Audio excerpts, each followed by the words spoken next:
এই বিপ্লবের আমরা চাইছিলাম না।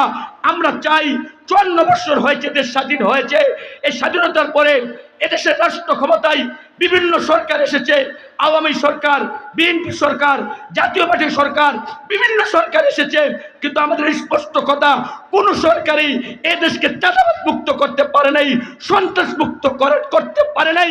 এখন আমাদের তৃণমূল পর্যায় থেকে দাবি একটা, 54 বছর দেখেছি বিভিন্ন মতবাদের শাসন। এখন আমরা চাই এদেশের 90% মুসলমান, তাদের মনের আশা কোরআনী আইন কায়েম হবে, কোরআনের বিধান মতো দেশ চলবে, তাহলে সন্ত্রাস চাঁদাবাজ মুক্ত হবে। ঠিক কিনা বলেন? এই জন্য এখন তৃণমূল পর্যায়ে থেকে আওয়াজ উঠতে হবে। যদি আমরা মুখ বন্ধ করে বসে থাকি আর এতটুকু আমরা সন্তুষ্ট থাকি, তাহলে আবার আমাদের গলায় গোলামের জিঞ্জির আসবে, আবার আমাদের গলায় গোলামের জিঞ্জির আসবে। এই জন্য এখনই আমাদের সময় আমাদের প্রতিবাদ করার, এখনই আমাদের সময় প্রতিবাদ করার। এই যে হযরত কথা বলবেন, এই যে নারী নীতি, নারী সংস্কার কমিশন, আমাদের বর্তমান সরকার বিভিন্ন বিষয় সংস্কারের জন্য 6টা কমিটি করছে। তার মধ্যে একটা কমিটি হলো নারী অধিকার সংস্কার কমিটি।